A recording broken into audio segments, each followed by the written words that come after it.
Welcome to the Holy Hour podcast, the bi-weekly, all cure, all year, every year podcast. I am Gavin. For all time. I'm joined by Chaz. Happy New Year, man. Happy New Year to you. 20-something or other. 2022 is upon us.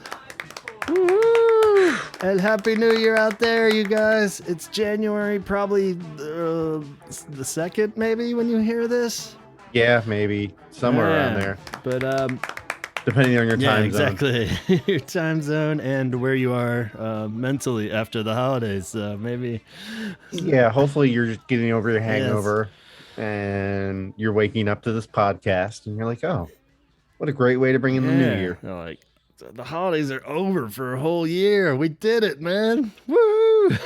That's always the best feeling at the beginning of the year. The clean slate is never as clean as you think it is in early January, but there is something beautiful about knowing you don't have to worry about like buying Christmas gifts or any of that shit until like a whole year from now, you know? So yeah, December 26th is definitely one of my favorite days of the year. Awesome. But we decided that honesty is the best policy. It isn't really past the new year yet. So if you never hear from us, somehow we didn't make it through the last couple of weeks. We are recording this in advance at the end of the year, right before the holiday known as Christmas. And but we figured, why screw it up with rushing things? Let's enjoy the normal pacing, and we can recap the year anytime. But welcome the new year too at the same time. So we got a lot we're juggling. Well, you're going away for the holidays, so we had to squeeze this in. So this is going to be ready the day I return, and then I'll post it. So it'll be seamless. So Merry Christmas. Thank you. And Merry Christmas to you. Retroactive, right? As they say. But we got a ton to cover because if you've been following this show, what we like to do is kind of just send this last episode off as a recap of not only everything that has happened on the actual podcast in the last year, but everything that the Cure's done in the last year or is planning to do, big Cure news kind of stuff, and our favorites of the years and caps off the years, however. So this one is kind of like that. We always try to stack the Cure stuff in the front, then we talk about the podcast, and then it gets a little more chit-chatty by the end. So join us if you will, get comfortable out there.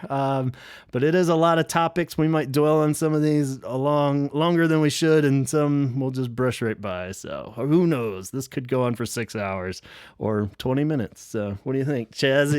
You feeling chatty tonight? I'm feeling chatty. I'm smoking a thing called Grandpa's Stash. Ooh. So I will be fine. And Grandpa's Stash. Very attentive in a couple minutes. So, and I've got my iced tea next to me, which is kind of grandpa-ish too, like a. Yeah, my kids think they hate iced tea. I think they think it's an old person thing, but I do iced tea all day long. It is good. Enough commentary on iced tea. Where it's like, and I'm out. Check. Best iced tea of 2021. Go. But I figure we'll come out blazing here then, because in true Cure fashion, they didn't have shit really going on this whole year. I was like, the whole Cure portion is going to be like real short this time.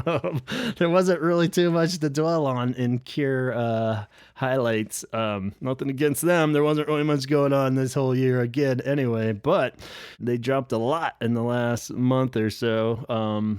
And a whole new tour coming out. Lots of tour news. So they got the ball rolling. It's official. People are buying the dang tickets. It's all locked in. 2022 European tour for the Cure. 44 shows, 19 countries. I think that was the final official count. Going from about October to December of 2022. So pretty late in the year too. Yeah. So as much as we all want to get real excited about that, I'm like, oh yeah, that'll be like this time next year. Next year they'll be finishing. Yeah, this time next year they'll be done. So Um, new songs will so, be played, promised by Robert Smith via Twitter or wherever he posted that. So yeah, and then shortly after that, ROW, which we all, I think I was real panicky at first. I was like, what the hell does that mean? And it seemed like a lot of people were a little confused by that at first, but then it quickly made sense that that's rest of the world shows in the spring of 2023. And those would be announced soon. So at the time of recording this, in the last weeks or so here of December, they have not been announced yet. But coming soon, hopefully. And I would imagine that includes the U.S. and North America here. So, but who knows? All over. Yeah, Australia. Yeah, so that could be something wackier on top of that too. But hopefully that means us. So, on top of that, the only other thing was Mexico got kind of confirmed by Reeves in a thread. I don't know if you saw that, where somebody was inquiring about Mexico, and he said it would be confirmed in the rest of the world shows. So I think Mexico is feeling pretty good. Okay. Okay. I thought you meant on like next year's. Nah, I think it'll be part of the 2023. Yeah. Okay. So, okay. I was Mexico. like, wait, now we have to go to Mexico? So I'm coming to pick you up. We can do that one. Drive all night. I guess to start off with that, European side, tempting, a lot of money, a lot of thoughts, a lot of confusion. We all had about like a week to either commit or not, which, I guess there's the thing of like you could just buy the tickets and then figure it out, and we've texted back and forth a lot about this, I don't think we were ever too serious with the possibilities, but what were your emotions? But even buying the tickets, it's like you're still, I mean, you and I, we're not rich, so it's like to be able to splurge on a concert ticket on the price that a Cure concert ticket would be, it's kind of a big deal, like to your budget, so for us to be able to spring on tickets, even for just one concert, which if you're going to go to Europe to go see the Cure, I mean, you're kind of wasting your money if you're going to go see one. That's kind of the catch. So like it seems more possible to me to be like, all right, if I'm clearly doing this without the family, then I'm zipping in, I'm zipping out kind of thing. And then I'm like, but I'm zipping in and zipping out. That was the other thing. I was like, I've never been to Europe, It's like, I don't want my only experience there to be me being so scared I'm going to miss the train to get me to the venue. And then, I'm like going past all this like cool historical sites and stuff, and I don't see any of it, because I have to zip out, and I'm like, so you really would have to kind of like do it proper, but so like lots of shows like you're saying, and I guess you could, I mean, that's probably most people's approaches is like load up the credit card kind of thing and worry about it later, but that's dangerous. I've been down that road in my past, and it's a dirty dark road, but I mean, it's possible, but even like reselling them, I don't really know how easy that is or not. I'm sure, all the pros out there, it's not that big of a deal, but at the same time, if I get stuck with it, I don't know what the hell do they send you? Just like a barcode email kind of thing, so I could just like sell it and forward them? I have no clue how they handle that. I know that there's a Cure fan resell site where you can like sell them something for face Robert value, set up, right, or something.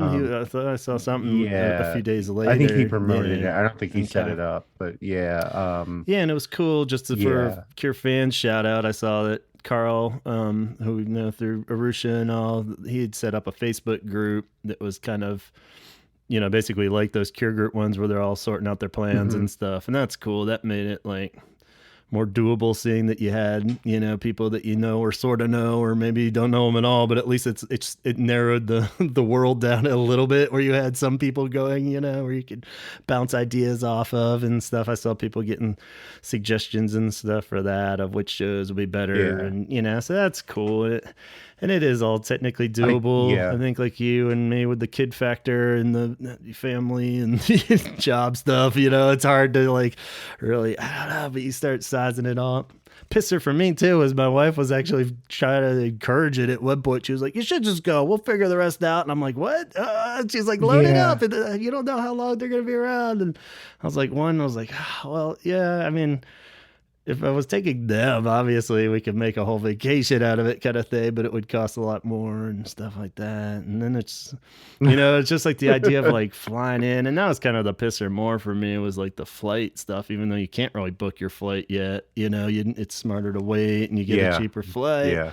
But even if you get the good deal later, I started to, if that was all that was happening, it was definitely more tempting. Even when we got talking with messages to Scott and stuff. He was like, "I want to go to Ireland." I was like, "Yeah, let's meet him in Ireland. We could do this." It's starting to seem more and more possible. And I was just like, but then I was kind of like, with that money that you're spending for the flight and wherever the hell you're going to stay, it's like, that's Yeah. like 6 more shows you could go to in the US. And that's kind of what it broke me in the end was when he said rest of the world should be announced soon. I think like Roger said it too or Yeah. something, because even Robert, I was like, I trust you, man, but I don't really trust you. Sorry, no offense or anything, but I think like Roger said rest of the world or something too was coming.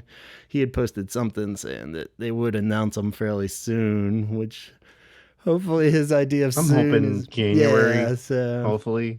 that'd be Yeah. cool. And that kind of made Yeah. it was like, well, plus I felt like that would be a fire under my ass enough, or if I wussed out on Europe, then I will actually try to see as many US ones as I can. And, like we were saying, it would be fun to kind of road trip it around and, Yeah. you know. Yeah, absolutely. Yeah, even if it's like the East Coast. But yeah, I got so many comments and messages from like friends that I have in Europe Uh-huh. that were like somebody from Iceland was like, "Yeah, you can stay with me if Oh, wow. if you want to, and then another friend from the UK was like, "Yeah, if you come, you got a place to stay." And like another friend from like Sweden or whatever, like all over the place. So like accommodations isn't the issue, and like getting around isn't the issue for me. Yeah. It's the cost of the flight Yeah. is the issue, especially when I don't know when I'll have to buy the tickets, Yeah. and I don't know what our financial state is going to be at that point. Yeah. It's a lot to factor in, and I Right. feel like an old man complaining I about it, know but it's it's such like, like but yeah, I don't know. And like it would be if they posted like this is the last tour, yeah, like then I would, I'm sure that your wife and my wife would both be like, okay, you gotta do this. you're gonna do it. Totally. So either by yourself or with Gavin or with family. Yeah.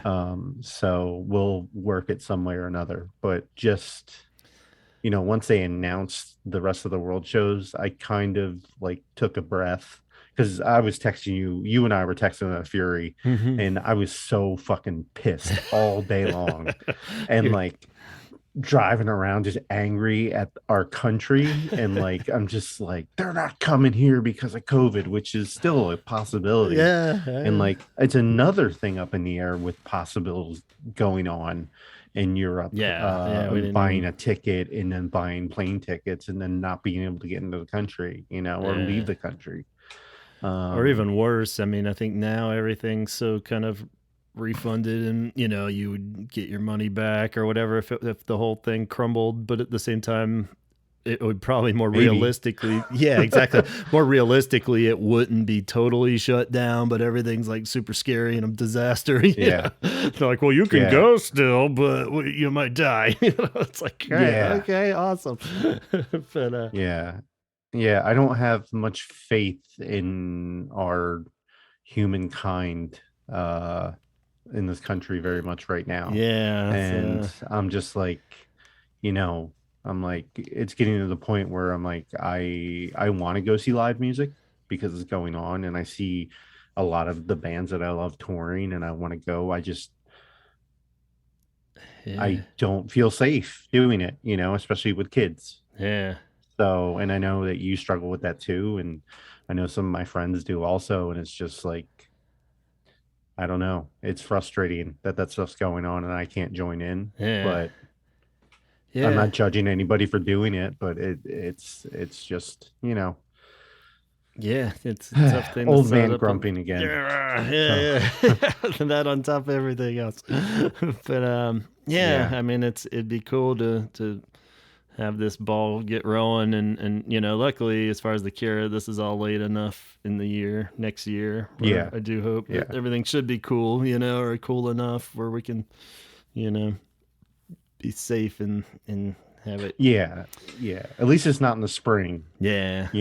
where I'm just like, fuck. Well, what's the point? Yeah. Like, So, ours will be. like And we're then we're not gonna be able to leave the country. Are you serious? Like, come on. or you won't be able to come back after the next Yeah, one. that's even worse. So, Um, so yeah, so yeah, lots to but consider. But like we're saying, it's good that the ball's rolling. They're getting it out yeah, there. They're saying they're playing songs off the new album, even. Then, this album's going to come out. I was starting to get the vibe of this thing's going to get scrapped and we're never going to hear about it, But I mean, at this yeah. point, if he's mentioning it this fucking much, it's going to come out. So Hmm. when, I guess, is another question we'll debate as we move into that territory. But Let's take a guess. Or yeah, I guess when it's a good enough do you spot. think it's What do you do you think? think a single is going to be dropped first and then the album, or do you think that the album's just going to be coming out? I don't know. Yeah, it's hard to say if they go like full Blood Flowers, where it's more the concept of the album and there isn't really like a big single kind of thing. Yeah, Then that would be weird. But almost they have to do the single thing, or else maybe not like a declared single, but just the way I know Apple streaming does it. I'm assuming like Spotify and everybody does too, where they'll have the album on there, but only like one song will be available, mm-hmm, like for a month or something. So they'll probably do it like mm-hmm, that, whether they release like a 45 of it or anything, who knows. But yeah, so I would think they would put out something. How long they stretch it is another question, because like, the idea too of like, sweet, the album will come out, that it's like, are they gonna wait to put it out like before October of next year? Because it is kind of silly to start a tour like 6 months after the album came out, yeah.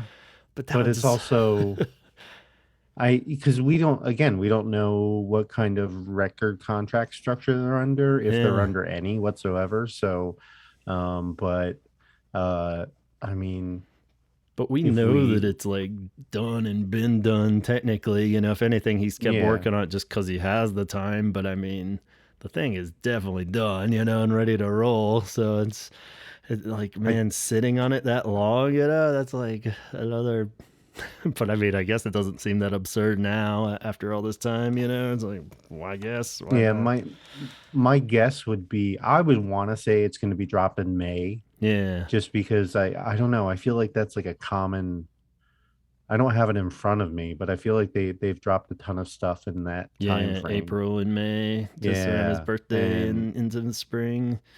Yeah, that was kind of yeah, my initial idea too. Was they do that and maybe even put out a single that far in advance, and then they're kind of playing it by ear. Not so much like the U.S. maybe some, festivals, but maybe would just yeah, pop up a few little kind of things here and there. Maybe they would do like just a summer one-off festivals in show Europe. somewhere. Yeah, I could see that like at the Yeah. end of summer if things are looking good. That I Hmm. can't imagine they wouldn't, of all bands, be able to throw something fairly quickly together. What venue or spot wouldn't be like, yeah, we'll fucking do it next week, Yeah. like have the logistics just be kind of a cool few little random things there, just kind of to connect it, so that's not like a huge Hmm. gap between the album and the release or the start of the tour, So Well, as a fan, I mean, I want the album now. I could give a fuck when they're going to tour on it. I yeah, mean, yeah, I don't in the care. reality that we're living in now, I don't give a shit. Like put the album in the mail and Yeah, let me get it. totally. I mean, And do it, I do never it. understood that anyway, because I think it's great when you know the album through and through before they tour it. Like it'd be Yeah, great if I love that. it's always like a little the opposite when you just got it and then you're seeing them and you're like, I don't know any of these songs, but they're great. Yeah. Yay. So So yeah, that would be cool. I think. Yeah. Hopefully, If they that's the fucking wait case. until like December to drop that album and they're touring in October, Yeah. November on it, that's bullshit. Like I would say I'd at be least by like September, early October or something would be the yeah. latest that it would come out. But I don't know. And late summer and stuff seems like a weird time to. I guess like early fall is usually like another big Maybe. release time. It used to be Yeah. anyway back in my Stone Age. It was like the spring semester and the fall semester is kind of like when new albums would come out because they want Yeah. college radio or whatever to play them and the students to get into it and stuff. So I guess, yeah, like September or something could be a pretty reasonable release. I mean, I'll take it at any point in time, but I want it earlier the better. Yeah. So I see no point in sitting on it. Totally. You've already sold out every show. Like right? Yeah. I assume every show is sold out. Yeah, I So meant it's to not- go and look. I'm assuming like at least the Wembley ones where they're adding the extra dates and stuff. I'm assuming had to have sold out really fast, but Yeah, so it's not like you need a promotion. You know, you need to combine those two to get ticket sales up True. or record sales up. You know, everybody who bought a ticket's going to buy a record. right. You know, either download it or buy it. So, True. drop it January 1st. Yeah, that would be great. and make this podcast totally pointless. Yeah, so, totally. That would be nice. Totally. Whoops, I shouldn't have waited to put it out. Well, I guess as we move on from that, because we'll be talking about this tour like all fucking year, so I guess we don't really need to dwell on it as much as we already have. But so some of the highlights of what we did get last year, I guess the Church's song would be kind of the top of the pile as far as cool. New stuff with Robert's vocals. I still love the song. I think it's great. I was really on board with it pretty much instantly, and I feel like it's grown on me a lot. Has even got me more into Churches as a band. I've listened to a lot more of their stuff and digging it. The interviews were great that went with it too, so that was just cool to hear him talking about anything, even if half of it didn't make sense or whatever as far as the the updates on the album, but whatever. It was something. It was nice to hear something and hear him talking. So has that song grown on you any more or any less? Oh, I still love it. Yeah. Like it's still probably my third favorite collaboration that they've done with Blink-182 and that Lost, what is it? I can't remember. Lost Castles or something. I can't remember off the top Crystal of my head. Castles. Yeah. That's it. Whatever. Yeah. That one. The best ones. And so those are probably my two favorite, and then that one. Excellent. It's such a really good fucking song. Yeah. And it was perfect for Robert, and they did a great job with him on it. But it was one of my favorite episodes that we did because it gave me a chance to actually listen to Robert again, you know, in like a fully produced way. Because like even the Gorillaz song, like, I mean, that wasn't. Yeah, it was hard to. It wasn't really. I mean, he was in the video, but it wasn't in the song. But not as much as he was in the Church's song. That was almost like his own song at one point. Right. So, yeah, the Gorillaz one feels a little bit more like a soundbite or a sample more than an actual performance or part of the song, you know. So which is fine. Yeah, that's fine. Totally different thing, but yeah, like you're saying, when he's cutting loose on that Church's song, it is for that part. It's like feels like a Cure song, you know, 100%. You know, it's like, oh yeah, it's like yes, more.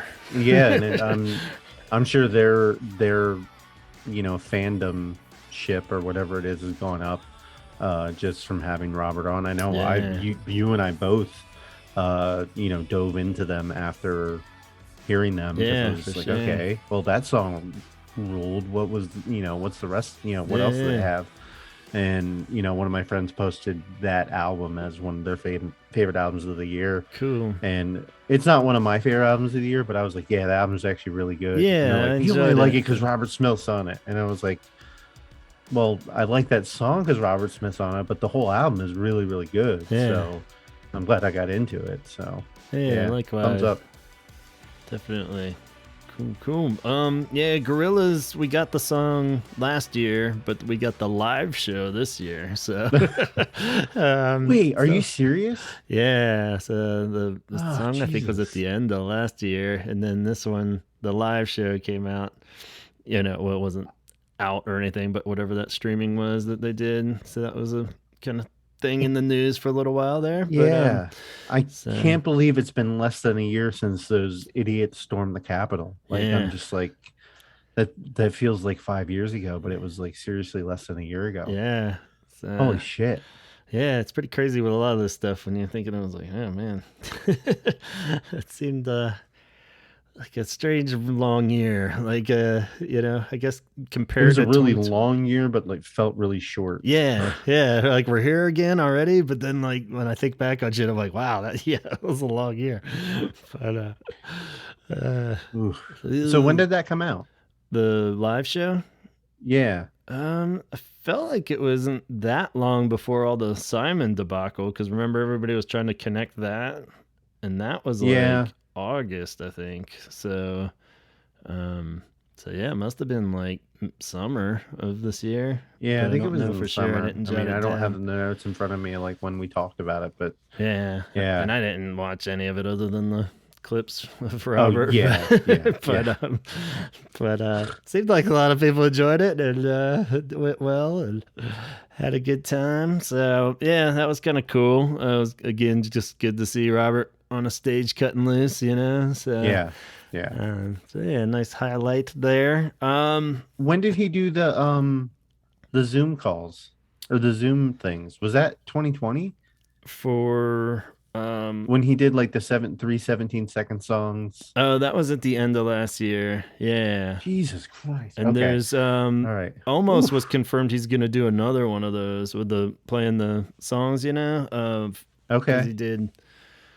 When did he did Faith after I had left? I think so at the beginning of this year. So I don't know when the Okay. Faith one was, but yeah. So he said he was gonna do another one, but it wasn't confirmed yet. It was just something fairly recently posted.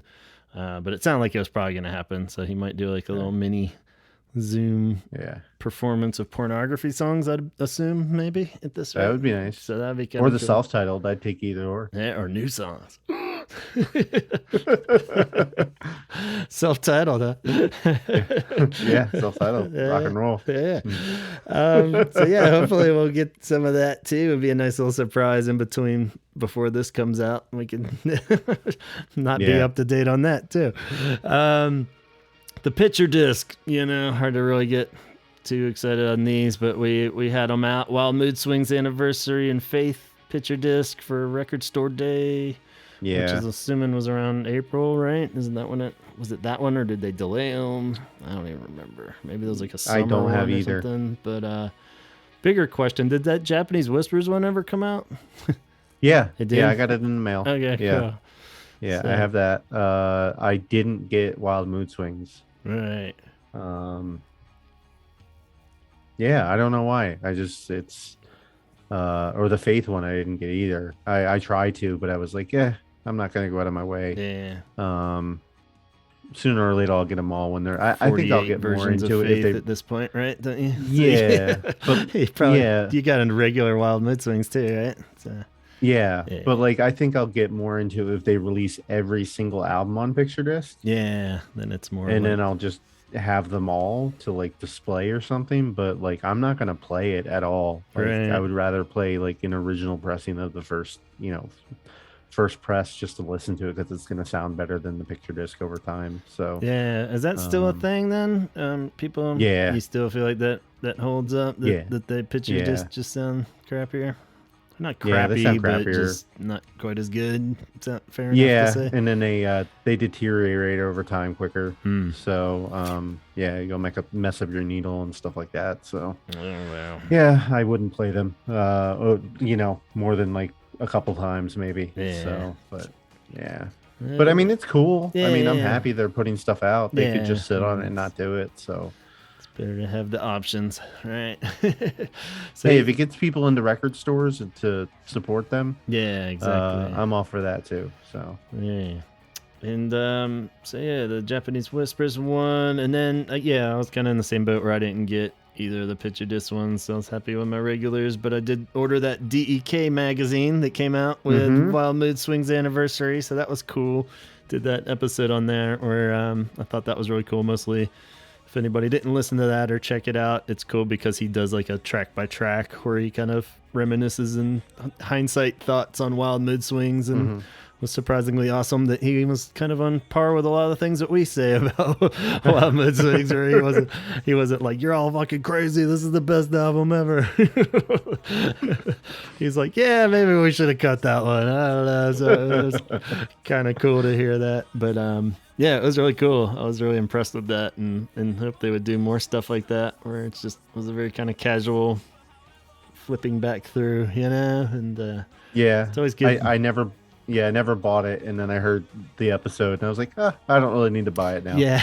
So I did have that theory. I felt kind of bad, where I'm like, that is so great. Here's everything that he said.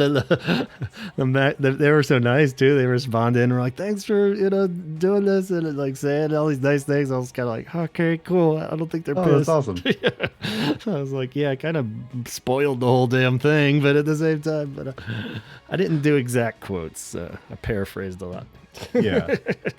Hey, it was good enough. Yeah, no, I'm trying to. So on top of that, speaking of product they put out, the Faith anniversary merch for the anniversary of Faith was pretty funny. The way that that all unraveled by accident with like a leak, maybe like 5 months early somehow.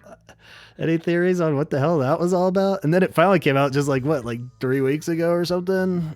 And they have like a little footnote that you won't get it till like January at this point. So. Yeah, so this isn't the first time that's happened. This happened, I think, last year or the year before, where they posted stuff on the store that wasn't ready for sale, and people ordered it, and because they were quick enough to see it, I don't know how these people like pay attention that quick. Yeah. They randomly go on the site, I guess, and see it and then spread the word. I don't know. But people ordered it and then they got refunded because it wasn't available for sale. But so yeah, the Faith stuff got leaked. Not even not leaked, it just got put up for sale. Like, how the fuck did they that's in a the summer? Bad screw up though. Like, who the hell would how would somebody like put it up for sale and then be like, oops, it's not ready yet? Like, Gavin, I don't know who the fuck runs their merch stuff, but they're like they're not good at it. It's like if you set all the designs and the thought process aside, even then shit like that is happening too, where it's like not even a tight ship, and that's not even the first time. I feel like I've heard like tons of horror stories of like shit just not showing up, or it's taking like half a year to get to you and stuff, or it's just like why is this so hard that, like, this huge band that could have like all I ordered resources. I ordered 2 things one time, and one was a pre-order and one was a something else, and they were like there was no note on there that you'll have to wait for the pre-order to get it shipped, for both of them to get shipped, and I had to wait until the pre-order, which was like, I think I ordered a calendar and also in something else, so it shipped like in May or April, and I'm like, all right, the calendar that I can't really use for the rest of the year. Especially a calendar. Like, what the fuck? I mean, there's even a little of that with this, where like I'm not, obviously anybody that dwells on timelines or anything too much, but like the idea that like the Faith anniversary was like the whole point, and then it's like not even coming out till like the next year is when they should be putting out the next anniversary shit. It's like, what? I had shit like, I was like, initially when the leak thing came out, I was like, oh, that's pretty cool. They actually look pretty good this time, and then the kind of excitement had worn off by that point. And then when I looked at them again, when they popped up, I was like, well, all right, this time I'll just get the primary shirt. Maybe that one's pretty rad. And then I was like, had it in the cart ready to go. And I was like, Still like, oh, Chaz's is better. I already have it. I mean, how many fucking shirts do I need with this face on it? I was kind of like, yeah, I don't know, man. I was just like, I didn't end up buying it. I was just feeling particularly cheap, you know. I think just because it's like right at Christmas time now, and I'm like trying to like make every little dollar count for gifts for other people. I can't be like buying myself shit, you know. It's like. Listen, it's a bad idea to drop those things around Christmas time when you're dropping your tickets at the same time. Yeah, exactly. Then throw that on top of it. It's like, fuck no. I'm not. I mean, if they had put it like just like in like November even or something where it's timed for you to be like, oh, Christmas shopping, cool. I could have even just like hint sent that link to like my brothers or something, you know, I'd be like, I don't know, anything on this is cool. But because yeah, so many people are like, I want to buy you Cure stuff, but I don't know what you have and what you don't, you know, so they just don't touch anything Cure related. I'm like, no, I don't. I'll take some of the. I'll take a bucket hat. Well, let's talk about the merch really quick, okay? Because you flatter me with the primary shirt. Thank you. Yeah. And then you could also be like, he's probably gonna make another one soon, eventually. So whatever, and that might be true. But the merch overall is terrible. They were almost good though. It was at least it wasn't like they're almost Pasadena show bad where it was good. just like yeah. Like this, as much as I'm a fan of back prints, this back print on with the names of the songs on the back it's just not a good idea. And then they're different, like the top is different from the bottom. So you have Faith is like a different gray than the rest of the tracks, I guess, because you're trying to highlight Faith, but it just doesn't look good. Nah, yeah. And then that Carnage Visor one was like, that shirt's rad if it just had that little dude on the front or whatever the hell that little bones thing is, you know? So this is embarrassing. Sorry. It's just fucking like the back of that one. I don't know what is I'm what you're looking getting at. Yeah. Well, I'm looking at both because I'm looking at the image and it's like the Cure is blurred. I mean, maybe because I don't have my glasses on, but the Carnage Visor image is way too big. Yeah. And it needs to be shrunk down a little bit. And the Cure image looks blurry, like just the font, like the name. Yeah. Okay. And then on the back of the shirt, it looks like somebody just did cut and paste and didn't change the color of the shirt or the image that they cut and pasted. So it's just really highlighted, unless that's what they're going to do on the shirt. Yeah. And if you're going to do that, I don't know how you're doing it, and it's going to look terrible. Yeah, it might be one of those things like when you get the actual shirt, it's blended a bit more, but at the same time, how the fuck do you know? That's a lot of money. They weren't like particularly cheap shirts, you know? So I was like, $25. Yeah. And then what's shipping though? I mean, from England, right? Or is it shipped from here somehow now? So, it's just... It's true. Yeah, but I mean, that was like such a cool idea. Like just a black shirt with that little Carnage Visor thing on there. Is like, that's all you need, and like Cure on it. You know, don't put all that crap on the back. And if you are, make it like you're saying flow or something, you know, or it just looks like somebody, like you said, just because it flows on the hoodie. Yeah. Like so somebody just fucked up, and you like as the Cure, as the professional band, the Cure, you should look at this and be embarrassed. Because you're one of the biggest bands in the world still, and this is a terrible representation of your products. And it's just, I'm sorry. And then, you know, there was a leak of a black shirt that looked almost identical to the one that I made earlier in the year. Was that one not still in there? It's not there anymore. Yeah, that one was cool. It was like the cover, right? With the yeah. it was a cover with the inverted color scheme Okay. of the image. Yeah, maybe that's what it was when I went to go order it Mm-hmm, for real. I had the primary one in there. I was like, I thought there was another one I liked, but then I was just like looking mm-hmm. at all of them, and I was like, I was just like, they're cool. Because If somebody yeah, gave it to me, I'd love it, But at the same time, I'm like, I think I'm good. I got well, enough. I wanted to buy one just so I could compare them, Yeah. and like I was like really stoked, and like then when this actually went live like a couple weeks ago, it wasn't to be found, hmm and now they just have the white shirt, which is it's fine, Yeah. it's okay, but Yeah. again, I don't like the writing on the back because it's not really needed, Yeah, but and isn't it like I put huge or writing on my something back. too? Yeah, they I felt like like the size of a lot of the stuff, like you were saying with the Carnage Rising thing, just being too big on it. Like if you just kind of Yeah, tamed it down a little too. I think like the lyrics on the back or something were just like gigantic or something. I don't know. I'm kind yeah, of just yeah, I'm not looking at it right now, but yeah. So I don't know. I mean, I felt like at least yeah. they almost had it on this one, but at the same time, maybe I just like the art and stuff better for this album. But yeah, The it's primary so stuff I like a yeah, lot. yeah. I like that they were kind But of going on that angle yeah, more of the singles and stuff. But yeah. So, but yeah, then I did bucket hats yeah, still got again. them going. So, Yeah, I mean, at this point, diversify a little bit. I mean, as much as it sounds stupid, like just do a trucker hat, do a dad hat, do a, I don't know what other people wear, but like, your two options for hats are bucket hats and then these slouch beanies. yeah, this. Um, which just I'm sorry if you wear them, but they kind of scream douchebag. And then you have the coffee mugs and the masks, which are cool. The bags, Yeah, fine. Buttons, a fucking water bottle, okay. And yeah. coasters, okay.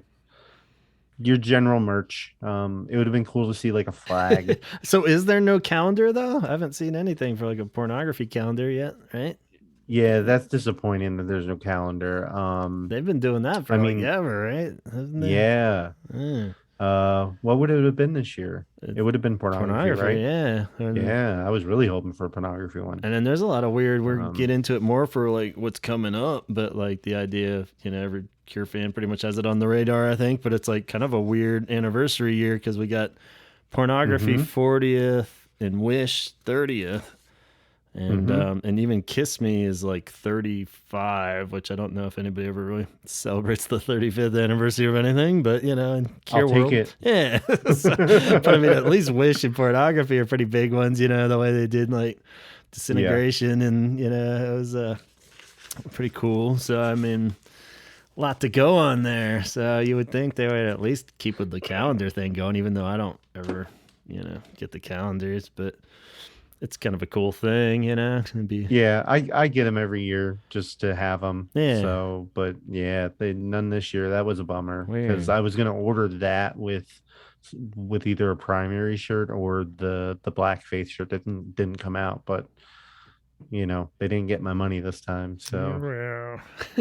oh well. Wait for that rest of the world tour. They'll get plenty of money from you, I'm Yeah. sure. I'll buy all the shitty shirts they have for sale. Yeah, those shows. Moving on to keep it flowing. Other big Cure news. Let's see. Well, you don't get much bigger than what happened with Simon in September, I believe it was, early September of some sort. Nobody knows what the hell that was all about still. And it's kind of like we just don't even talk about it, really. So maybe I shouldn't Yeah. even say it. Let's just forget none of that ever happened. It still happened, people. It Yeah. still happened. Yeah. So weird, but okay, cool. Just as it came, it went with a quick little post. Yes, I am still in the band. I think it was just yes, I am, right? And all right, cool. And That's kind of biblical, yeah, but okay. so Simon is in there. So on a certain level, it'd be pretty hilarious if he wasn't playing when everybody bought all these tickets for the European shows. And they show up and he's just like, "Hey, some dudes up there." I'm like, "Whoa, what the fuck?" It's like, "Yeah, remember I said I wasn't in the bed." Do you know how pissed people would Oh, I be? Oh my know. god. It'd be off the chart. That'd But be so funny. I mean, it wouldn't be funny, but it'd still yeah. be funny. Just because I'd be sit back and watch it from the Funny sidelines. till they get to But the rest of the world shows. Yeah, and then I'm yeah, like, what the yeah, then it's fuck? not funny at all. But Yeah, yeah, it's weird. It just kind of like disappeared, and yeah. I mean, it nothing was was really said weird about from the it. start that everybody blew it up. That I mean, we had to because it was all we had, but at the same time, the way that like NME picked it up and shit, like Yeah, I mean, that's the Facebook, thing it's really is, strange that you really do realize the power of Facebook kind of thing. Or it's like, ugh. well, it's just like you have these major music outlets uh reporting this as a story as if they have like some inside scoop on it, but in blowing it up even out of proportion when all they have is the Facebook message. Yeah, they just do a That's little, all they have. yeah, And like that's all we had. But like we said that from the beginning, like we don't have any like inside information, so we're just gonna give you bullshit speculation. yeah. So but like it turned out to be one of our best listened episode this year, I think, right? Yeah, it was fucking crazy. I was like, man, people should quit all the time. Sweeps weeks, right? Where were we? So, but yeah, I felt Yeah. bad. Like if so many people were probably like thinking we had some inside scoop or something, but no. But hopefully we helped everybody emotionally. That's all I could really hope for. We all are crying together. These guys are just fucking around. No. That's what we do. Yeah. But yeah, so that was crazy, but I'm glad that's all hopefully not to be mentioned again. And other big news. Hopefully not, but I'm sure it'll be brought up on tour. Yeah, like any kind of interviews. Press and yeah, so I'm sure he'll be pretty good at shooting it down real quick and be like, "We'll see. Obviously, he didn't quit." Like, okay, he'll just be like, "Simon, did you quit the band?" No. And they'll be like, "Maybe for a minute." Like what? Like, all right, cool. So you guys good? Just tell us everything's okay. But yeah, it'd be like it's all pissed at him through the whole show. We're like, oh shit, he's still mad. Nothing got resolved. This is work. Fuck. Oh man. Yeah, so who knows? But I'll still take an angry Simon up there than anything else.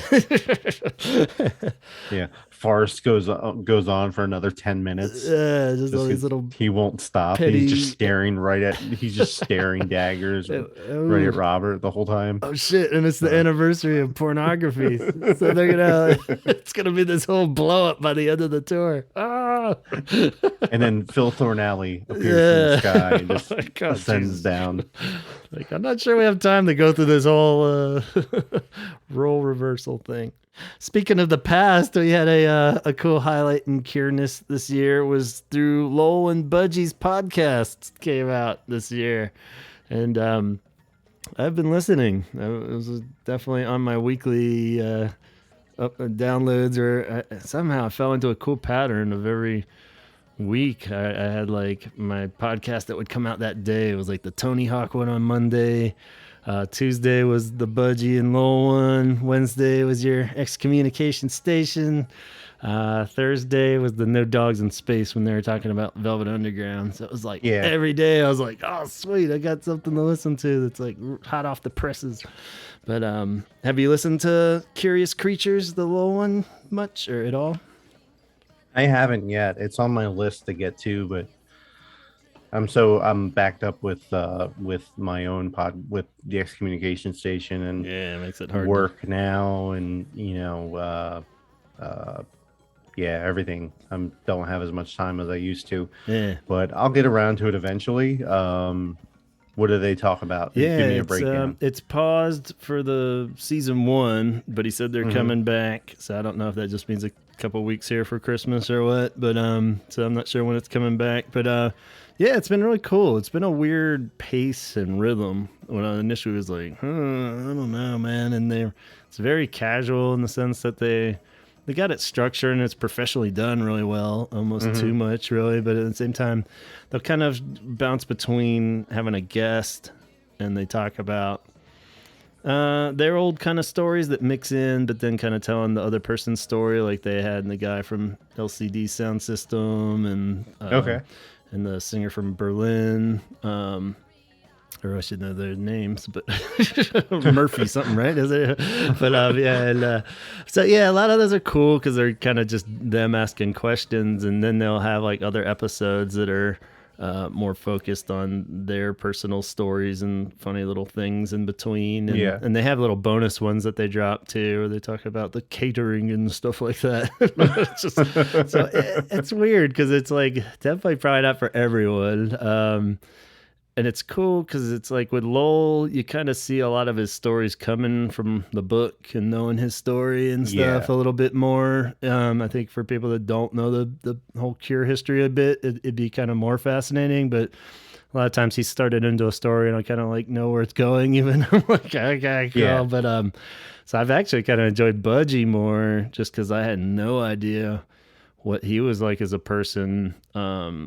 And I just always assume, Susie and the Banshees are always like very serious, it seems, maybe that's kind of a misconception too, but I just don't know their like interviews and stuff as well as Cure stuff. And he's like super sweet and kind of goofy almost, and like telling funny stories. And like, so it was really cool just to hear him. I'm really enjoying his stuff more. And a lot of the stories overlap. So yeah, it's definitely worth a cool listen. And, and they had Michael Dempsey on pretty early on too as a guest. That was awesome. So that was cool. Where a lot of cool early Cure stories. So there have been a few like where he'll share something from like the early days with Robert that haven't heard in a book or something. And so yeah, I recommend it to anybody out there. Check it out. It's pretty cool. And I wonder if they'd ever have Robert on there if they're on good enough terms. That's kind of the missing thing where I'm wondering when they're going to take it up a notch in a sense, or even if he just starts getting other Cure members on there, like Michael Dempsey one was definitely a highlight, or even like some of the Susie members. That'd be great if Severin was on there, or, not sure where he's at with Susie these days, but if we're married for that long, you'd think she'd do like an hour-long podcast with him at least. Yeah. Unless it got really bad. I don't know. Yeah. But, hard to say.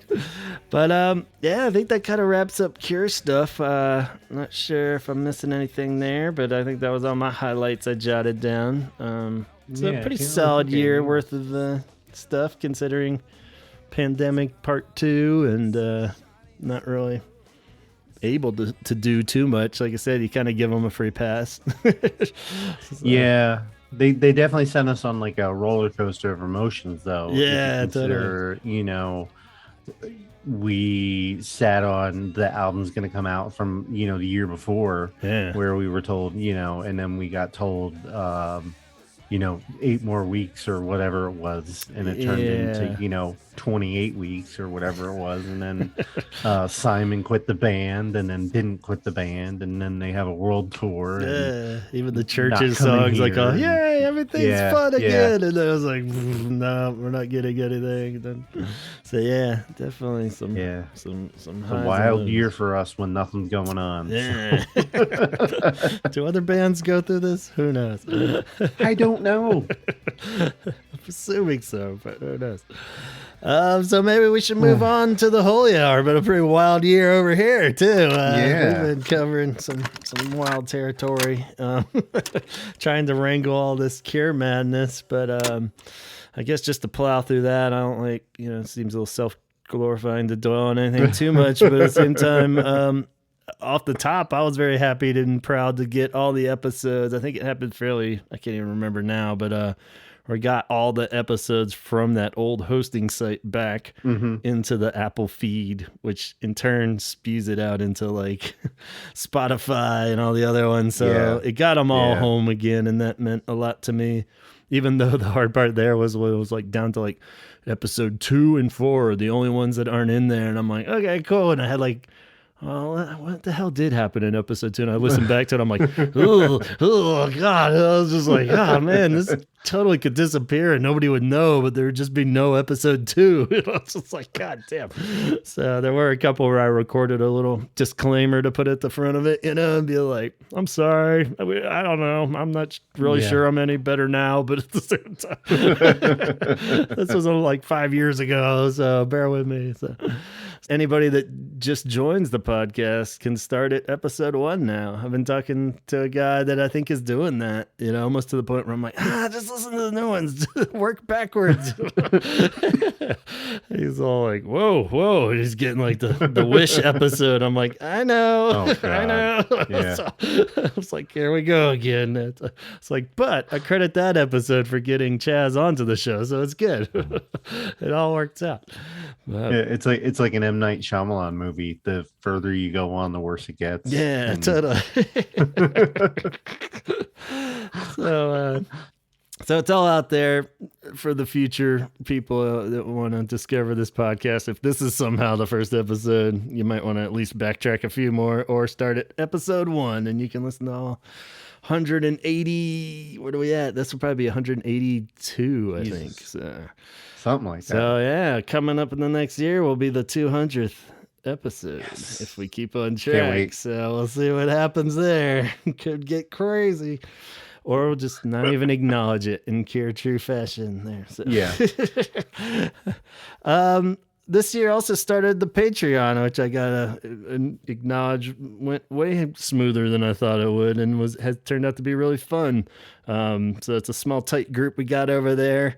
I should just read the names right now while we got them, so we don't have to do the whole thing at the end. But Donna, Craig, Jeff Hilton, Jeff Cortland Jones, Suzanne, John, Ben, Allison, Alan, Dione, Scott, Lisa, Kate, and Matt.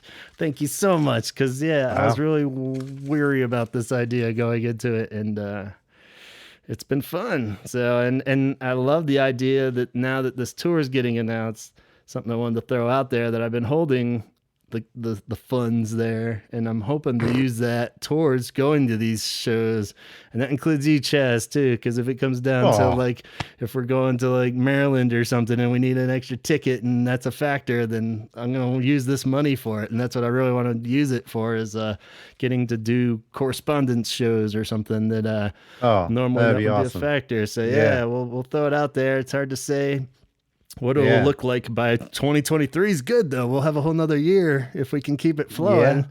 And that would be cool, I think. So I've already made my wife aware that this tour is going to be more than just like 1 or 2 stops. So me too. I was like, I hope to meet most of you, especially in the US anyway. That would be awesome. That'd be cool. And I think we can pull it off better with like the Northeast kind of thing, where we can utilize some of these connections and go see, people that we've met through the podcast. Will be fun, and it was really cool at the Rock and Roll Hall of Fame to meet people there that knew the podcast back then. That was cool, and this would be even greater. So and it's going to be awesome seeing t-shirts that I made at these Cure concerts and Cure fans.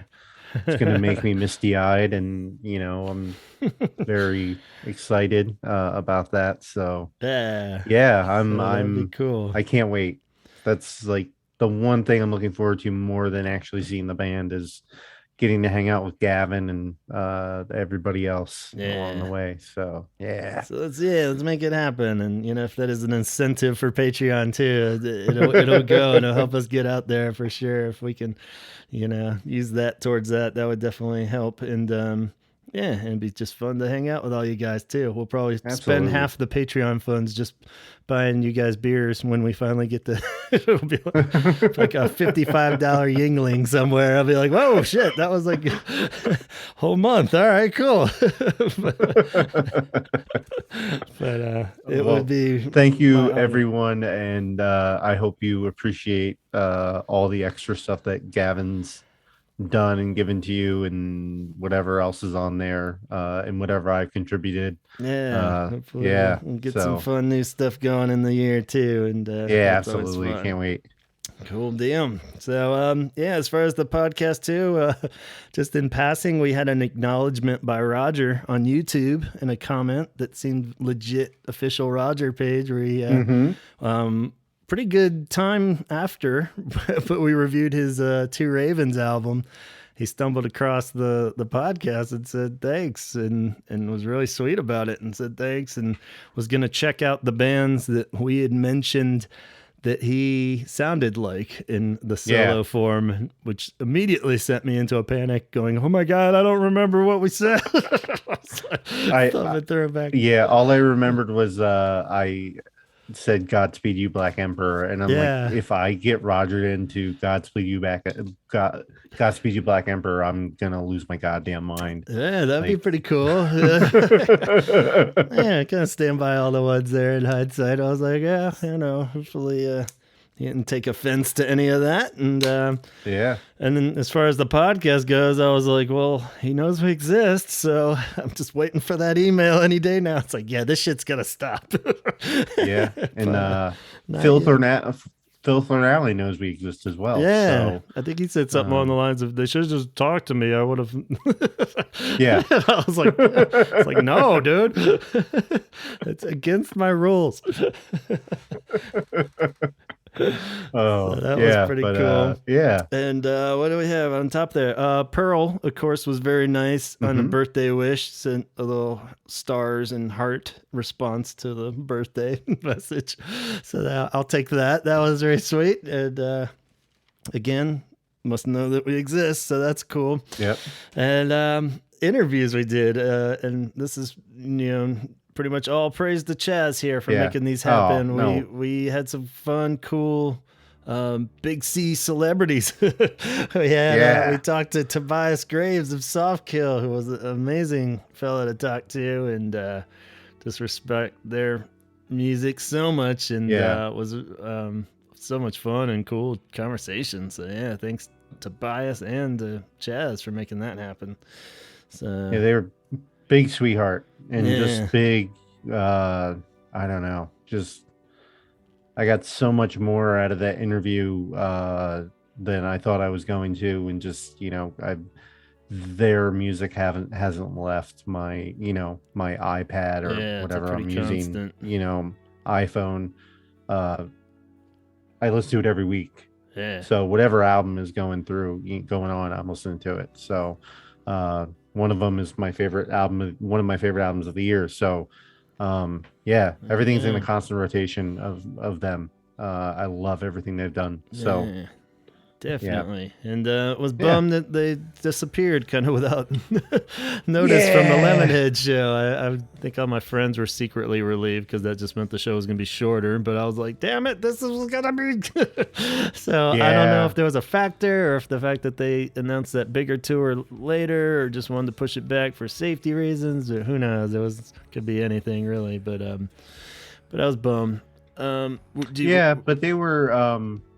They were really cool with people that thought that they were going to be on the show, and said that if the venue or the ticket agency wouldn't give you your money back, just to contact them, and they'll either refund you or get you into another concert or whatever. Awesome. So that's really cool. I was a little pissed that my venue that I love dearly here in town was where it was at, and they had it on there the whole fucking time, and I even started getting my suspicions because I saw a few like Lemonheads posters. It was like the other band, and I'm like, Hey Rocco was on there, and them, but they were like were not mentioning them. But the only thing that kept the faith of it in my mind was that it was on the venue website. I was like, why wouldn't they just fucking delete it? But I felt like they were like, we need as many people in here as possible that already bought tickets. If we remove it, they won't show up, and I think they're getting bigger and bigger too. That was a huge factor. I'm seeing shows that they're playing now are like selling out and stuff on the West Coast. So I wondered if it was more just like they might even technically be bigger than the Lemonheads at this point. So they just pulled it off. I mean, as far as speculation, that was definitely a factor where I was all like, huh. But But yeah, I thought it was a little lame of my venue not to do that, but I didn't, cause a stink or anything. Luckily, I'm a huge Lemonheads fan, so I was happy with it. But if I'd gone there just for them, that would have fucking totally sucked, So, Well, yeah, the ticket I had, I didn't even bother to get a refund on it. I was just like, the band could use the money and the venue, right, they're having hard enough times to begin with, and I'm like, fuck it, I'll just stay home. I don't know how the concert was, but I was bummed, but at the same time, I didn't want to go down there the day before Thanksgiving. Yeah, so it worked out either way, I guess. Mine was in a slightly better slot. Yeah, that would be tough. And to tell you the truth, right now is that I was working with KC because I was going to come down to go to that concert with you. Oh, what? And I was like, I'm going to try, and then like the week before, our transmission went in our van. No. So I was just like, all right, this isn't gonna work. Oh, so that would have been rad. Yeah, I mean, it would have been super sad if Soft Kill didn't show up. Oh my god. He had traveled all the way. I'd be like, who cares, man? The Lemonheads are awesome. But yeah, that would have been a little heartbreaking. But at the same time, that would have been so awesome, man. I would love to have you down anytime. So yeah, absolutely. We'll make something happen in the future. But I was like, it was just bad timing. And then I found out they weren't on the tour anymore. And I was just like, easy decision. It is what it is. Yeah. So, are you going to go see them with Topography's Lil Sons band? They're touring with them. I am going to try to. Yeah. Depends what COVID's like and everything. All the venues in my area. Yeah, all the venues in my area are that I would go to anyway, are you have to have vaccine proof. Yeah. So I know the one that they were playing with the Lemonheads was you had to show proof of vaccination to get in. Yeah. And you had to wear a mask. Yeah. So that's how ours is. Yeah, if that's like that, I'll feel a little bit better going. So I'll probably buy tickets. But cool. Yeah, I'm stoked about that. Yeah, that'll be awesome. Just because it's like another double whammy, that'll be awesome. Yeah. So that'll be cool to check out Baby Low. He probably doesn't like to be called Baby Low. Probably not. Oh, Baby Low. So yeah, they're rad. I like their music a lot too. It's, definitely, I haven't bought the ticket yet, but hoping it doesn't sell. Yeah, I'm going to. I just don't know when. Totally. Cool deal. And of course, Christian Jacobs of Aquabats. That was awesome. Talking to him and his love of The Cure and just being an all-around amazing human that just still glow thinking of that conversation. He was just such a sweet and fun dude. It was just like impossible to be in a bad mood while talking to that guy, I think. So. Yeah. He's super rad. Yeah. I feel like I could be wherever he is in the country and just be like, dude, I'm in town. And he'd be like, oh my God, let's hang out. Yeah, like his energy is absolutely, like, I don't know where he gets that energy from, but it's absolutely insane. Yeah. Just watching him on the Zoom, like he was standing up pretty much the entire time, and I'm like, Jesus Christ, like, and he's just like, oh, let me show you this. I'm just like, oh my God. Yeah, it was like a whole TV show. We were just watching him, and I was like, this is so fun.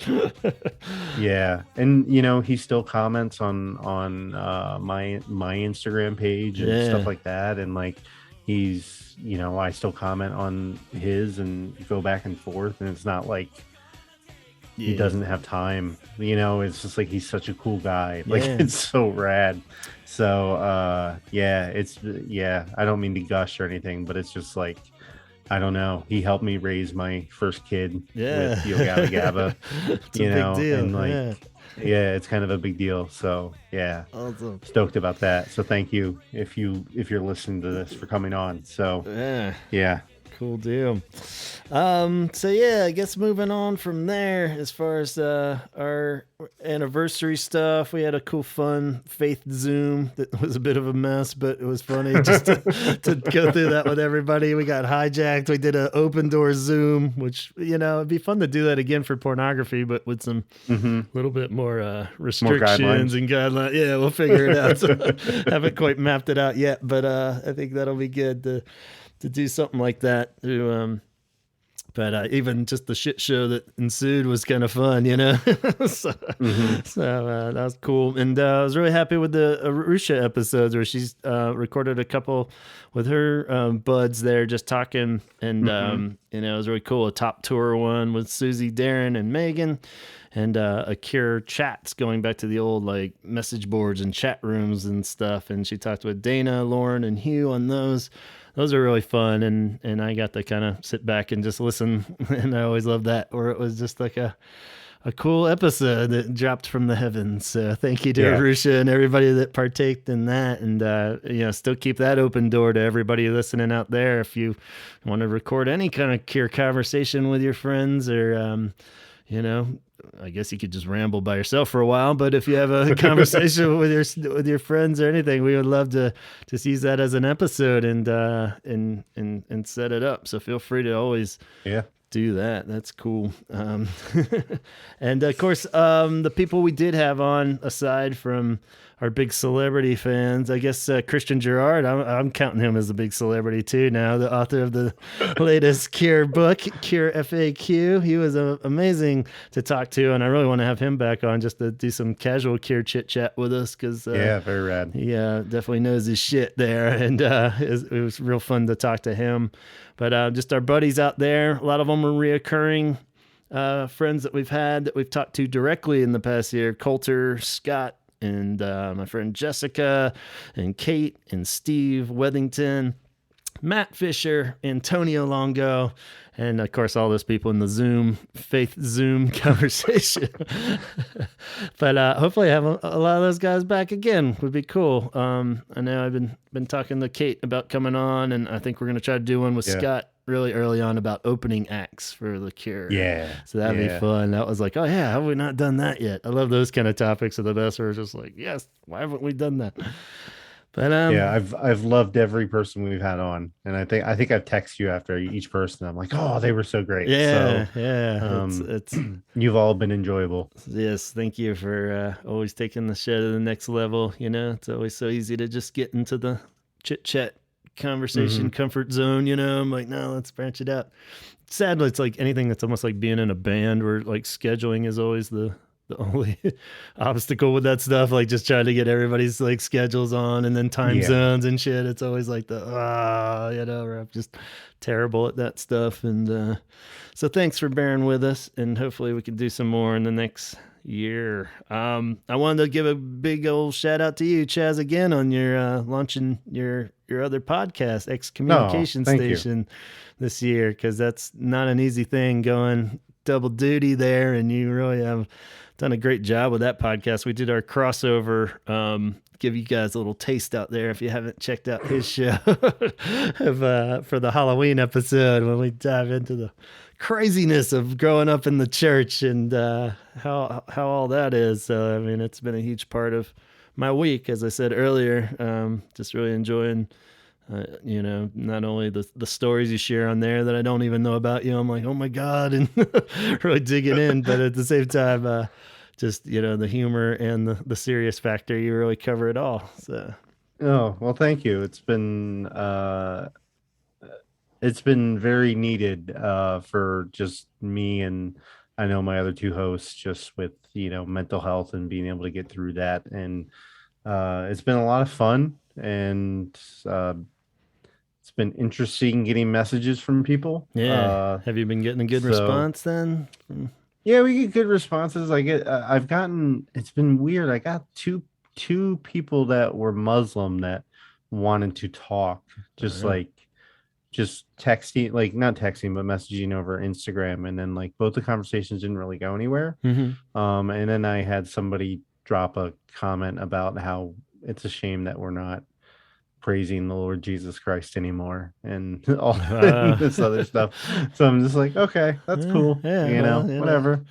So, but yeah, I've gotten good responses on a lot of Facebook groups, and people that have commented and said that it's helped them, and it's like a therapy session. I've heard that so many times from other people. So that's great. And I mean, main purpose I did this was to help other people and to help myself. So Yeah. if that works, then hey, that's good. So, but yeah, Yeah, thank you. I cool. appreciate it. Yeah, no problem. Yeah, I know it's probably not for every Cure listener out there, but at the Oh same time, I no, yeah. recommend they check it out because it isn't just like a bash fest by any means, too, and that's what I really like about it. And although the problems will come up and you definitely address them very Oh yeah. honestly, but at the same time, it isn't like it's just like let's all sit around and goof on it, and how silly it is or anything. You take it very seriously and really kind of address every angle. So I almost wonder, yeah, that would be interesting episode of like having somebody that is very diehard still, if they could keep it civil, stuff like talking with you That's guys, it would be cool because you yeah. had that one guy on there that was, you'd done a lot to call out the church wrongdoings and stuff, but seemed very strong in his faith still, and which was kind of cool to hear that he was still, sticking to it. I have a episode coming up soon where my friend Jamie is going to be coming on that I've been friends with for 20 plus years now, or 20 years or so. And she's still a Christian and still in a church. And um, she's one of my favorite people in the world. You know, Awesome. I absolutely love her to death. And we can talk all day. Like it's like Yeah. it's a civil, like, can we have a civil discourse or not? And if we can't, then we can't have a discussion. So Yeah. and she understands that, and she's a different type of person. So I can't wait for that episode to come out. Awesome. Yeah, that And sounds I cool. hope everybody gets to know her, because you need her in your life. Right So on. that's all I'm gonna say. Cool. Such a positive, like, beacon of light. I can't express, like, Yeah, it's so nice when you what a type of person she is. So see yeah. people like that. That's cool. Well, I look forward to that Yeah. for sure. Yeah, that's So cool. yeah.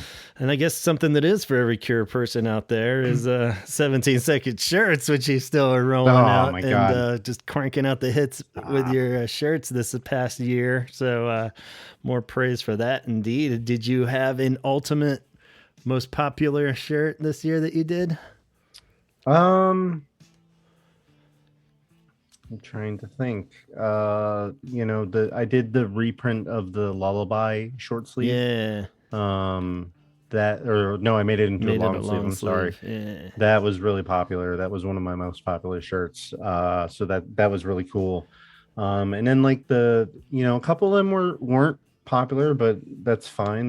They're not all gonna be. And a couple of them I made just because I like them, and is what it is. But then the 80s one that I did sold really well. Yeah, I was gonna say that's probably my favorite of the So year. The one with the cool yeah, 80s font with like a yeah, top arrow picture on there. yeah. I tried to make it as parking lot professional as I could. Yeah, yeah, I love Something you it. would see in a parking lot, but it would be like, it's kind of like legit. So Totally that was the goal with that one. So yeah, yeah. cool. Those were probably two of my favorites this year. Do you have So. any that you want to tease for the new year, or at least even rough ideas that Uh, you want to dabble in?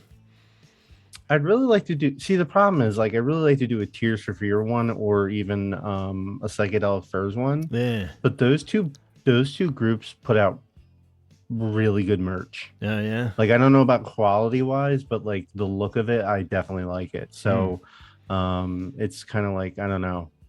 It feels weird, but maybe I put on the Hurting the other night and was listening to it. And I was just like, man, I had a Hurting shirt Nice. made up couple of years ago that I didn't even do. So I'm just like, It'd be fun to I throw think it that might be out time. there. So Yeah. Cure wise, I'm not sure yet. I want to do something for their tour. Yeah. I need to be able to work with somebody in Europe to try to be able to get it sold over there to cut down on shipping costs. Yeah. So if anybody wants to work with me, Hit him up. let's talk. Yeah. Just because shipping to the UK is, and Kate knows this also, everywhere. absolutely fucking ridiculous right now. It's bad enough shipping in the US, but I would really like to be able to sell more to European people. We've discussed this before about making money. I feel bad because I get people that message me a lot and they're just like, I'd buy it, but shipping is way too expensive. And I'm like, I Yeah. agree, but I can't. Yeah, can't just I'm eat already that. losing money shipping. If somebody I ship for $20, but if somebody gets like a over an XL, it's good. Like the weight, it's going to cost me 26 to ship. Yeah, it's So I'm ridiculous. It's like a like, whole other shirt. Yeah. yeah. So I'm just like, I would love to do it. I want that stuff everywhere. So Yeah, that'd be cool if you could find out some yeah.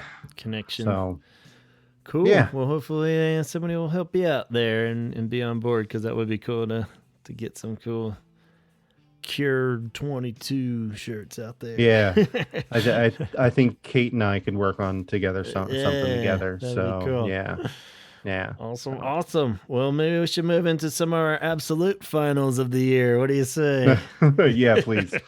Drawn this on long enough. Yes, it's the moment you've all been waiting for. Our official votes for album of the year, movies of the year, maybe a couple shows. What do you think? Yeah. Yeah, sure. All Let's right, go. let's stop. We won't fuck around like the Oscars. Let's just say album of the year, man. Do you have an ultimate top pick for your album of the year? 2020. So I have 4 albums that I've listened to this year that came out this year. Okay. That band Downhaul, that I mentioned in a couple, I think an episode before. It might have actually been last year's end of the year wrap up. Yeah. But they put out a new album this year called Proof. I've been listening to it a lot lately. It's pretty good. It's a little bit different from their stuff before. Nice. Yeah, I like the other this band. stuff. Yeah, the other stuff. This is less poppy. Okay. So, this band Fiddlehead, they're like a emotional hardcore band from Boston. Their album Between the Richness, that's probably my favorite album of the year because I've listened to it more than just about anything else. Okay.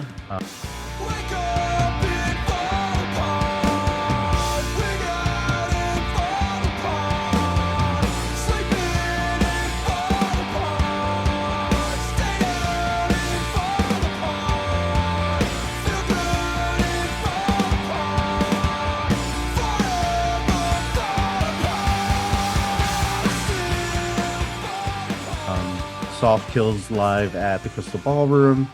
That's their live album. And then Olivia Rodrigo's Sour. Yeah, on the Rodrigo train there. Yep. Nice. That album is so good. And it helps that my youngest son is in love with that album also. Yeah, that's cool. We listen to it all the time together. So awesome.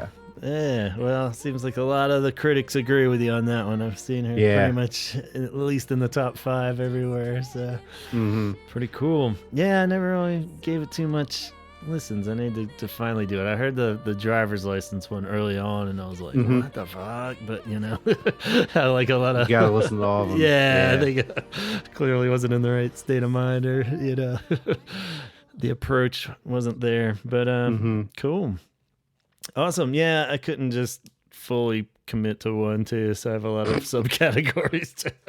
I guess my ultimate pick, well, I have 2, I guess, for the ultimate one. Courtney Barnett, of course, I love to death, and her new album was pretty solid, so that one's been just getting played constantly. It's called Things Take Time, and gonna see her hopefully in January, so that's gonna be a weird... Oh, awesome. Yeah, I'm just going by myself, so I'll probably just be like standing in the back of the bigger venue. I'm assuming it's sold out, which is always a little gross in that spot when it's sold out too. So I'm like, ugh. But she's been my number one that I want to see that I haven't seen yet forever. So this is gonna be a huge time finally getting to see her live, because I love all the other stuff, and this album was kind of cool because she, not only continued. She's one of those people who, she has a very distinct sound, so I'm like, how long can she keep this going? Like in a Danny McBride kind of way, Yeah. Or it's like, I totally am on board, but there's no way this can continue. And it was just like a fucking whole solid album as far as I was concerned. I was like, damn it, she's still doing it. Good on her. And it's a little different enough. There's enough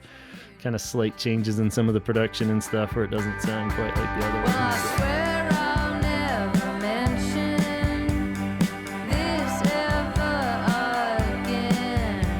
But now that I got your attention, I don't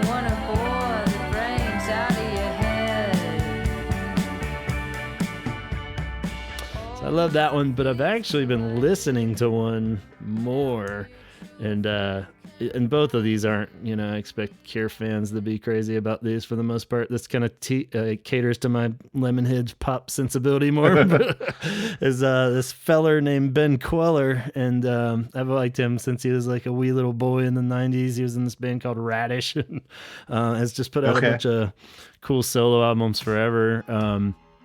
And he put one out, and it came out on January 1st, actually, last year. Oh, so wow. It's been like just getting constantly played for like the whole solid year, Like I think even like the single technically came out last year, but the album called Circuit Boredom, and it's just fucking great. Like just his pop writing, and it's kind of, I don't even know what you'd consider it, but it's almost like the shit Weezer should be doing, and I'm not even like that big of a Weezer fan of the old, Blue and Pinkerton I love, but like I'm not even like one of those people that's crazy about those albums, but they are pretty just undeniably cool rock pop songs, but I totally feel like this is like what they should be doing, because they're just these big choruses and stuff, and it's just like super catchy. I'm always a sucker for that, but they're just good songs.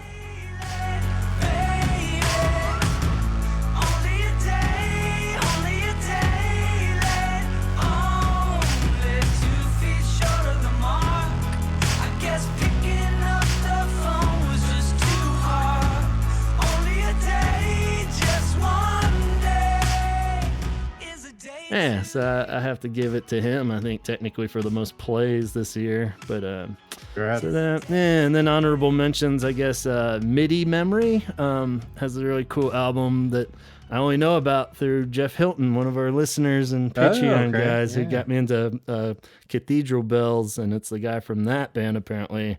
It's more just like straight up synth pop kind of stuff, and really dig it. And that one would probably be higher, but it's newer since I haven't really given it quite the billion listens yet that the other ones have. So it could send me the link to that when you get it. I think you would really dig it. And there's a band, Ducks Limited. I have no idea what their deal is, but I just randomly heard a song. Horrible name, but all the good ones are taken at this point. But Ducks Limited, it's called Modern Fiction. I've been really digging it. It's they got some kind of Toronto/Australian connection, but just like lots of really cool guitar riff kind of stuff with mumbly vocals, but like catchy again. Almost has more of like kind of a Strokesy vibe with the lead guitar kind of thing, where it's a lot of ding ding ding ding ding ding ding kind of stuff. Like, although that just sounded like a Joy Division riff, but sounds great. But yeah, it's really good songs, and and then I guess the Darcy Rama EP has just been fucking playing constantly. So I've been really loving that one. The Happy at Last. I don't know if that's the name of the whole EP or what, but Pearl and Janet's son there, and even take all the Cure connection side out of it. I think I really legit just love those songs. So that would be my EP of the year. So if that's a category. I didn't know we were doing that. Yeah, EPs and lots of good singles. The Church's single, of course. I always make like just the songs of the year, and there's always kind of more of that, really, over good singles again. So a few that I'd pluck from each album, But so lots of good stuff in there. We want to hear yours too, so be sure to include that in any comments. Anybody listening out there at this point, we want to hear and get your ideas. Movies. I can't imagine what your favorite movie is, Chaz. What was your favorite movie this year? All right, so I have a couple favorite movies of the year. So I'm going to start with Pig. Okay, yeah, I heard about this one. Nicolas Cage. Yeah. Okay, you're not getting his Mandy performance where he's absolutely insane. Okay. It's definitely more a toned down type of Nicolas Cage movie, but it's so fucking good. Moving at some points and other points kind of weird, and just it's kind of, I don't know, it kind of fits him perfectly in the stage of his career he's in. So awesome. I would see that. Next movie, The Power of the Dog. Okay. Which just came out on Netflix, I think a couple weeks ago. one of the most, I don't know, next to Dune, which I'll get to in a second, Mm-hmm. my favorite cinematic looking movie. Like it was shot beautifully. It kind of reminded me of the Terrence Malick movie. So like Yeah. yeah, like Thin Red Line, or yeah, all those other crazy like out of the water, cinematic Yeah. landscape crazy stuff. But like um the story itself is great too. Yeah, I just watched it actually. Okay. Oh, Yeah, you I've did? actually Okay, seen okay, it. okay. Yeah, yeah. It's I Okay, yeah. can't say We'll I'm a talk about it fan. afterwards. Yeah, I'm not on board though. I really wanted to, but I didn't dig it. Oh my God, I loved Yeah, it. So yeah, I watched it with my wife and she hated it. yeah, And I was just like, oh my God, I want to watch it again, but I didn't. yeah. I don't know. It was just a Yeah, lot of slow misses for burn me. western. Yeah. Um Next movie, Saint Maud. Okay. It's a horror movie. A lot of religious undertones, about a lady going basically insane with with religion, Right. basically. So a lot of stuff going on. Really good. Next one is I think I say this right. Titan. Okay. It's a French movie. It's by the director that did the movie Raw. If you're familiar with that, that's Hmm. on Netflix or Hulu. Oh, right. Yeah, Um, yeah, yeah. yeah, I'm going to give away the premise, but it's Okay. only the first couple minutes of the movie. Girl uh, hits her head open in a car accident when she's little. She has to get a metal plate put into the side of her head. Uh-huh. Um, she's a serial killer, and she fucks a car Nice. and gets pregnant with, With the and it turns into like a body horror movie. Um, Okay. What does and she get? She gets pregnant from the car?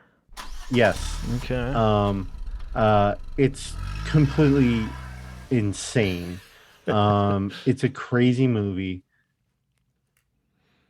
I ended up crying at the end of it. Wow. It's such a weird mixture of like like insane like storyline and like all this other like stuff that could never happen, and this touching um bond that she ends up having with this other guy, and it's like But not the it's really car. weird, but not with the car, with another another human.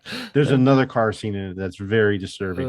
But Jeez. anyway, it's not for the faint of heart, but it's, if you go look up best of films of the year, it's going to be on some of the lists, but Okay. um it's so good. Nice. Again, another beautifully shot movie.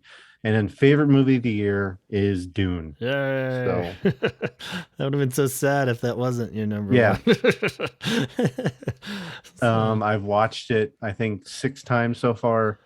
I reread the book, uh rewatched the 84 movie, watched rewatched the Jodorowsky's Dune, yeah. that came out a couple years ago. Listened to the soundtrack, the original 84 one with Toto that did Yeah. the soundtrack. Yeah, I was really, Just really into waiting for this to come out. So a lot of buildup. I It's like that Cure album. yeah, It's gonna be. yeah. I'm glad it Uh delivered. Saw opening night with my friend Seth.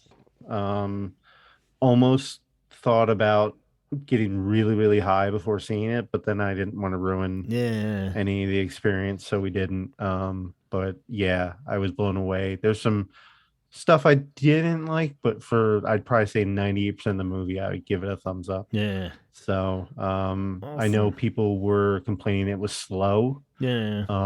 or that it was too, I don't know, grandiose or whatever, but you like, that's the book. I Yeah. mean, I That's don't know how else to explain it. Like, like if anything, I felt like that helped it. It was one of the few actual yeah, movies I did see this year, so I feel like yeah, sure, put it down as my favorite too. It was okay. like, but it was like mostly by default, I guess. But yeah, it was like I just remembered being a kid and watching the old one and how like Yeah. just painfully slow it was and just confusing and like what.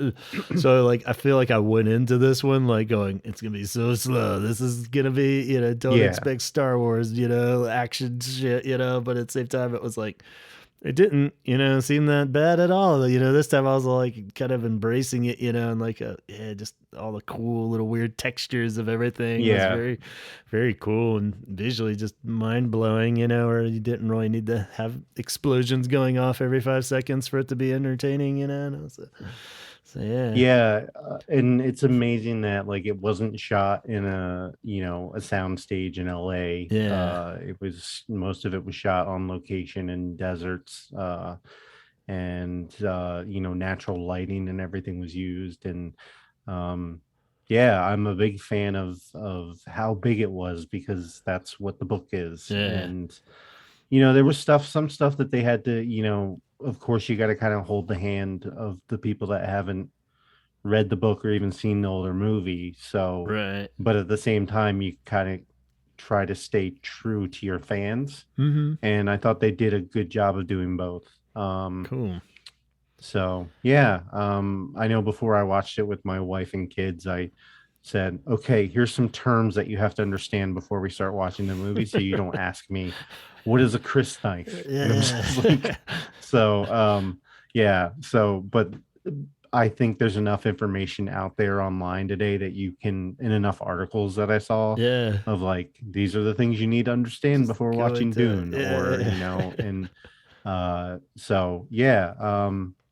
What did you think overall? Like I dug it. Yeah, it was compared weird. to, My only thing was that I watched it in pieces, but kind of by okay. default. So that sucked in a sense that like I just timed it wrong. Where the last piece was closer to the end than I realized. So I like Mm-hmm. sat in like I was gearing up to watch another like 3 hours worth of whatever. And I was like, Yeah. oh, this shit's going down now. It's getting great. Oh, and then it just like ended. I was like, God damn, it was just getting started. What the hell? But yeah, like the Yeah. first part was definitely a long slug, kind of just getting into it. But I kind of kept, I was kind of dug in, like waiting for it, and it was making more sense than I thought it would and stuff. And but yeah, I just kind of dug the slow long ride in a sense where I want to see it again.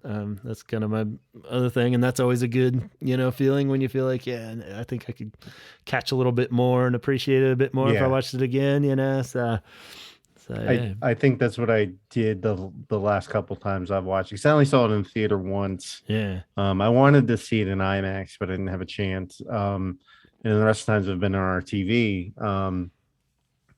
So there's stuff that I've picked up differently. Like I've enjoyed the soundtrack a lot more the last time I listened to it. Yeah. And then like the second time I watched it, I was looking at just like the cinematography and like just random things that are being shown in the background, Right. that I didn't see in the theater because I was so focused on everything else that was going on. Yeah. And yeah, stuff with the Baron and all the other stuff. And like, I'm just like, oh my God, I want more. And then Yeah. you don't even find out that they didn't even greenlight a second one until the second part of the movie, until after the first movie came out. And I'm Wow. just like, Yeah, no, totally. So yeah, it's gonna be a while, huh? yeah. So But it is official though, right? They are gonna. yes, Okay, yeah, cool. yeah. So Cool. very excited. Yeah. I will be there opening night. So Yeah, I bet. again, Awesome. I will be dressed up as a sandworm this time. Yeah. For Halloween, he got that off. Yeah. Picked up. Yeah, it was weird. I didn't really dig into too many movies again this year. I guess I keep like getting into my normal time frame to watch movies. I'm working on the podcast stuff, or I'm doing music. I put out like 2 albums technically, so I was doing a lot of just like music stuff that I was mixing or fucking with or trying to write something. So it's kind of my quiet time after wife goes to bed and stuff. So I'm like, our TV's too close to the wall there, so I feel like the few movies I did watch, it was always like, like turning the volume up and down. Yeah. I'm like, it's not even worth it. A lot of documentaries actually I kind of got into more with the HBO ones. Yeah. I mean, there's just like tons of those, or like, just like that that Way Down one that you had mentioned. We finally watched that, and that was cool. And the Elizabeth Holmes one and stuff, and stuff that did like blow me away, but they're just pretty intriguing. So I for some reason got into those a lot more. Even that Beatles one I just watched, and that was a lot longer of a commitment than I thought. But I was, I was like, oh, each episode's 3 hours long. This is great. If I hear Get Back one more time, I might fucking explode. But at the same time, I was like really fascinating and loved it, even though I'm like, definitely more than average Beatles fan. I love them, but at the same time, I'm not like Beatles fanatic by any means. And so it was cool, but it was like definitely some like, I would start to twitch when they're having their band fights because I'm like flashing back to like, oh my God, they're really just going through this where they're like trying to argue over the structure of the song. And I'm just like, it's really grueling, for somebody that isn't like, I don't know if it's better or not if you've been in bands and you watch it because it's like kind of this cool insight. But at the same time, you just like see the one guy kind of start to like just, glaze over and like zone out while he's bitching about an intro to somebody else, and the cool part is like, cause like John Lennon's late one morning or whatever, you hear him just kind of fucking around on the guitar and he's writing this classic song in the moment, and that's cashing. I'm like, holy shit, he just wrote that because he was late, it's like if he had been on time, that song might never exist. And so it was cool, and just the historical factor of what they did, and all this shit going down. But yeah, they're all fucking crazy as hell by that point. It was great.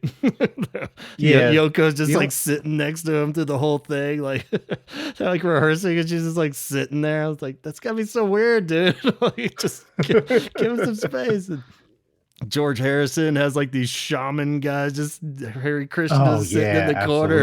It's like, who the fuck are these guys? Why are they here?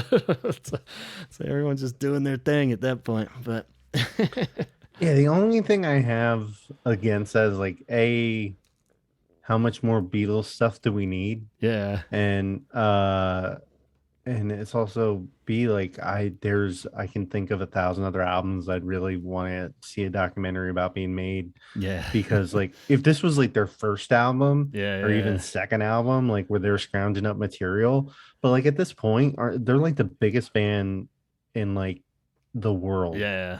So you would assume that they would be surrounded by, people taking videos. So like, to me, it's a little bit less impressive than like something like the Velvet Underground documentary. Yeah, I want to see that. That I haven't seen yet, but I really want to. But like, they're nowhere near the fame level. But like, I'm more intrigued to go see that than I would a Beatles documentary. I think all their egos and stuff are the huge kind of fascinating part of it, like, and just seeing where they are as a band at this point, because this is kind of like the last hurrah in a sense of like like them trying to, and you could tell it's fucked, like the dynamic is just so weird, but it's weird because they tend to like bond more as it goes, so like by the end they all are really tight and they kind of seem cooler with each other again. Like the first like few episodes of it, they're like, you can tell they all just fucking hate each other. They're just like sick of each other's bullshit so much, and it's just like them, they kind of actually get into it more. It's just like, oh wow, you would think they'd beat each other's throats more by the end of it, but it's kind of the reverse, so it's interesting, but at the same time I don't know if it needed to be. I think it's more just to document all this awesome footage. It's great that they had it and did something with it, but yeah, it's a bit grueling for sure. Yeah. You almost felt like it was like set up to, like, I don't know. Yeah, like be some kind of Spinal Tap thing. But it's like, you don't have all that footage and all those people documenting everything just for it to not go anywhere. Well, the cool thing and the weird part of it too is that their vision was screwed on the whole thing. Like from the start, they go into it like thinking they're gonna be rehearsing for this TV show and make an album, and then they're like, well, the TV show doesn't happen, we'll just do this live show somewhere in like Greece, I think they're trying to do, or something, and then we'll do the album while we're doing that. and then like just none of them can get on the same page, and it's just so weird that like they just can't agree on what the hell they're even trying to make. So it's this like ongoing like just like, oh well, we got all this fun, and they basically run out of time and money and everything. Like, well, let's just do a show on the roof. It's like, okay, great, let's put you on the roof, and then like record the album live doing a lot of that. So it's kind of like, what, you guys are supposed to have like the ultimate like creative vision, and just how like convoluted none of them could agree on what the hell they wanted to do even. So it's like pretty fascinating. Maybe if I get three 12, 12 hours, Yeah, 12 24 hours to spare, you hours, should be good. I'll check it out. So, Yeah, but like I said, it's yeah, not, like a not lot for of like the everyone. movies that I all listed, like those were most of the movies I saw this year. Like Yeah, there's a handful of others, but like new movies, those were pretty much it. So, right yeah, more TV stuff. So, yeah, that do you have White any TV Lotus. stuff that was your favorite? Yeah, that White Lotus one I was surprised with, even though it was kind of like a lot of people were praising it, but it was just kind of goofy enough and fun, and still like cracked me up. It was well done, and I didn't know where the hell it was Yeah. gonna go, so I really liked that one a lot. And that Mayor of Easttown with Kate Winslet, that Yeah. was really Yeah. good. So Love that show. yeah, Yeah. If you want to see where Kate and I live yeah, and that like how people talk, yeah, that's right just up there. watch that and you'll be in our environment. So Yeah, it was. like we say Wooder and we eat at Wawa. Yeah, yeah. So Casey yeah. was Yeah. definitely getting a little twitchy with her parents Oh living up yeah. there. I was like, they You got to sound get a just like hoagie. them. This is great. And she's like, yeah, yeah, exactly. She's like, yep, they nailed that. Yep. Like nails on the chalkboard. So, So yeah. I but, have I think you should leave season 2 okay. on Netflix with Tim Robinson. It's I don't know if you've seen it's like a sketch comedy show. I don't think It's so. yeah, dude, it's like one of my it cracks me up. I've watched Oh yeah, yeah, yeah. Is he the dude each that's yeah. connected to like Bob Odenkirk, or maybe it was the Kids in the Yeah, Hall he was guys or in Bob somebody? Odenkirk was yeah, he was in one of the episodes. Yeah. Yeah, yeah. Yeah. Yeah. Okay, yeah. I So, watched the yeah, I would first check it season, out. but I haven't seen the second one. Oh, second one's even better. Okay. Only Murders in the Building on Hulu Okay. I haven't seen with that. Steve Martin and Martin Short. Oh, right, right. Yeah, I haven't seen it though. I thought it was going to be a piece of shit. And Yeah. like, I'm just like, I love Steve Martin and Martin Short, but like, there's no way they're going to be still funny Right. after all these years. And like, my wife kind of drugged me into watching it. I laughed every single episode. Nice. They knocked it out of the park, and they're still funny. Yeah. So, Mayor of Easttown, we already talked about. Midnight Mass Okay. Yeah. I've been on curious about that one. Netflix. Yeah, that hit a little hard and close to home with religion and indoctrination and everything. I could probably do a whole podcast on just that show. Yeah. There's a lot in there. But yeah, it was definitely entertaining though. And then Exterminate All the Brutes on HBO, Okay. which is a documentary about colonization and basically, I don't know if you've read Howard Zinn and People's History of the United States. Yeah. He uses Long a time lot of back, that but on okay. yeah, he uses a lot of that on the show, and a couple other sources, and they break down how we got here. Also, And how and it's yeah. Now you say it, a I think lot I of shit in there. definitely flipped by that one. I was like, yes, and I'm like, ugh, I don't want to take that on tonight.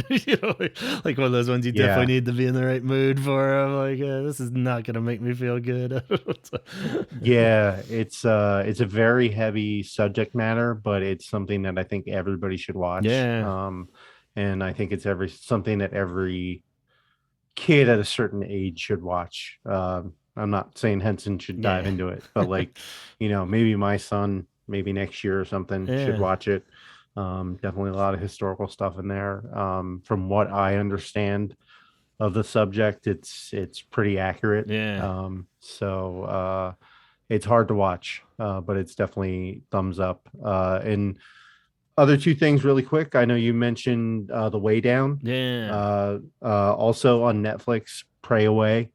Okay. which is a documentary about conversion therapy, where they try to take Yeah. people of LGBTQ community and make them straight again through prayer and abuse. So Yeah. those are two, that the way down and the pray away, are two things we're going to discuss on the excommunication station this year. And yeah, if you want to understand kind of what the environment of growing up in the church was that all of us kind of went through, those two documentaries are kind of a way you can get into it a little bit. Right. Also Jesus Camp. Yeah. Classic. Fuck. Yeah. So yeah, I think that was it. It was actually like there was a lot of like low key entertainment high points for me this year. Yeah. I didn't list it, but Bo Burnham's Inside was really good also. Cool. Yeah. Dealt with a lot of depression and dealing with the pandemic and a lot Yeah. of other issues. So yeah, cathartic. Yeah. It's good to have those things out there. Yeah. Sweet. So I always feel like I come into this portion of the end of the year thing with too much stuff. No, it's But good. It just yeah. reminds me I don't have enough. I used to totally just binge movies and shows constantly for some reason. It's just in the last couple of years I've just, I don't know. It's just I feel like everything's Yeah. like some rehashed version of something else I'd seen, or everything's been such a Yeah. disappointment. Even that Power You're of the just getting Dog old. movie, I thought I was like, oh, finally, let's watch this, and I watched it. and I was like, yeah, this just didn't. I don't know. I'll spare the full rebuttal to it or whatever, Yeah. but it just didn't do it for me, and I was like, yeah, I just felt like all the characters weren't quite where they needed to be in the backstory. I was like, I'm sure this is a great book, but they like left out why the fuck I should care about any of this stuff in the movie. Okay. It's just like Okay. wasn't enough context really. I was just kind of like, what? Okay, so that's a thing now, and it's like, so Yeah. Okay. Yeah, we'll talk about it a little bit after we get off yeah, here. But interesting. yeah, the only other thing is I really want to see Licorice Pizza. It's the new Paul Thomas Anderson Yeah, that looks movie of great. Yeah, and I want to yeah, see Boogie Nights and even Wes Anderson one, French Dispatch. I like all his shit. yeah, So I yeah. want to see that. So there's a few on the horizon that they're not quite ushering out into streaming just yet. So I Yeah. was like, Yeah. or even that Sopranos prequel. I wanted to see that a lot. Did you watch that? Yeah, I want to go back in and watch The Sopranos again before I dive into that, but Yeah. that's just like talk about trying to watch the Beatles documentary. Yeah, that's That's some sacred shit you can't fuck with. Yeah, so yeah. so yeah, that'll be cool. I want to see that one. Yeah. I thought it was on But Licorice HBO. I went Pizza, to watch it and it wasn't there anymore. it's So not? yeah, which was like, why wouldn't they I have kn- it? But yeah, I know you can rent it. yeah, it was like But 20 yeah. bucks too. I was like, what the heck? Oh, fuck that shit. Like Mhm. it's gonna come back on HBO. It'll come back Yeah, on in like a couple months or something. But yeah, Licorice Pizzas has the Philip Seymour Hoffman's son okay, in his first acting role. cool. I didn't know that was And him. the the female lead in it, she's in a band, and it's like I forget what band it is, but it's like her first role ever too. Cool. And they're both like in like discussions for like awards and everything, Yeah. like their first time out. And I'm just like, Jesus Christ. Like, so I'm a big Paul Thomas Anderson fan. Yeah, let's see. Like I've loved every single movie he's done. So I'm super stoked about this one. So Awesome. yeah, So good stuff to look forward to. absolutely. Let's see if they carry over to all the way to the end of 2022's episode where we go into it. Oh I God. think they could do it. Whether we'll make it there or not, who knows? But so yeah, I guess that's a good finale point. There is just things to look forward to. 2022, like we said, we already touched on a lot of these. 40th anniversary of pornography, 35th anniversary of Kiss Me, 30th anniversary of Wish, which also should include a deluxe reissue, but that's a whole episode in itself. But we can keep Yeah. our fingers crossed for that. That would be pretty You gotta rad. hope it's this year, right? It's gotta be. If they don't put it out for this, then we're never fucking seeing it, I think. But it's gotta come out. Unless it fucks up with the release of their new album somehow, like, because it seems like it would come out again in April. Yeah. But I mean, the closest we got was the Friday I'm in Love merch. Yeah. So like that was something at least, but like, Yeah. that they were willing to touch it. So yeah, So I think it'd be we'll smart see. actually, because that might even like be so cool that it delays everybody's like craving for the new album, and then they can put it out later in the year, closer to the tour. You know what I mean? If they put out like some badass deluxe Wish in April that comes with like Lost Dreams and shit, like all like mixed good and sounds great, Yeah. like everybody like fuck yeah, and then like oh wait, it's summer already, and then like September, cool new album, Yeah. like that would totally April be 21st. a good way to do it. And of course that new album. So there's that, and Yeah. our 200th episode will be hit somewhere. I can't even calculate where. I think maybe around summer. Yeah, as far as ideas too, who knows? Like I said, we want to do a opening bands one with Scott early in the year. Would be cool if he's down.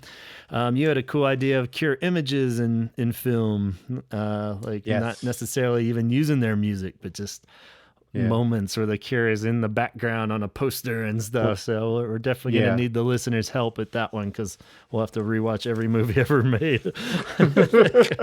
Well, we need to do a part two of Cure music being used in media, because it's increased a lot. Yeah. There's been tons the last of ones episode we've done it. Just walking by my wife watching something, I'm like, hey, shit, they're playing the Cure. It's like, I should write this down. Yeah, but the Wish anniversary is April 21st, so that would be a perfect time for them to drop that, to push the album further out. So Record Store Day, Robert Smith's birthday. Yeah, some Wish merch. Totally. Haven't done a videos episode, so that would be cool. Icons, we keep meaning to do the MTV icons at some point. So lots of cool stuff on my list. But like last year too, this is a good time to throw out any suggestions. We'd love to hear from anybody out there that wants to throw any ideas that they think we haven't covered yet. It might be something we need to redo or refresh in an old episode, but or just new ideas. Eric up in Canada threw some good ones out last year that I think we ended up using, or at least they get the ball rolling on some other ideas. So he hit us up real good at the end of last year with a whole list. So anyone out there, feel free to send us any ideas. Cure members, we still can do some more profiles on everybody, of course. And possibilities are endless.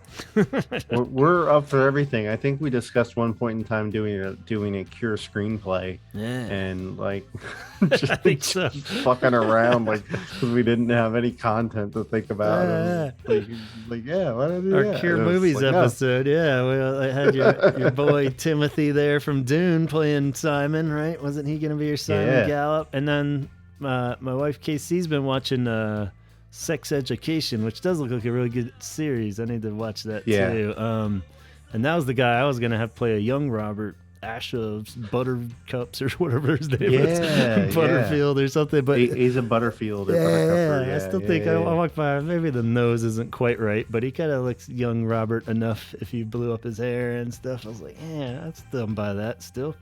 So we gotta write that screenplay. Shit. We've been slacking. Cool. Oh, man. So lots of good stuff on the horizon. Anything you want to throw in at the end here? No, just thank you for everybody for listening, and everybody that follows us on social media and my own Cure page and has bought a shirt from me. I appreciate it. We love you guys. We would still be talking about the Cure to nobody, but we're glad that you're listening and along with us. Makes it so much more fun. I feel like not just you as one of my, I could say, close friends, but like I feel like I've made friends just because of this podcast and just the Cure stuff in general. So like Antonio and Scott and Kate, and the list could go on of all the people that we've become friends with over the years. So exactly. Yeah. Even that random dude in the bar that we never met again. Yeah. I don't know where did you go, Victor? He was awesome.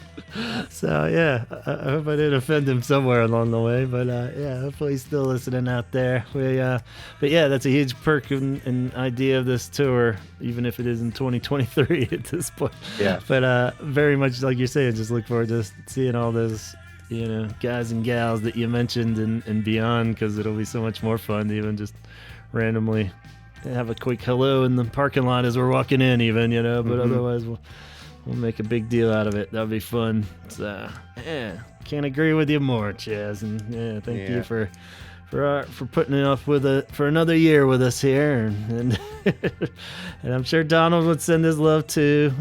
He's taking a little break. Long story there that I'll spare everybody of, and but we love you, Donald. Yeah, if somehow, I have a feeling he wouldn't make it this far in this episode, but if he did somehow, I'm sure he would still send his love and thanks out there too. So yeah, on that note, I guess let's go on in. It is already the new year anyway, so onward. Yeah. And up and beyond. We'll probably have a covers episode coming up here soon. That seems to be the tradition, and other things. So keep your eyes and ears peeled. And thanks so much to everyone out there, Patreon, other listeners, Chaz, everyone, and The Cure. We need to thank The Cure too. So without them, we need to thank Gavin too. Come on, everybody, thank Gavin. Thank you, Gavin. I just hit the record button. That's all. Come on. Well, on that note, I'll say talk hard and catch you in 2022. Stay safe. Get vaccinated. Yeah.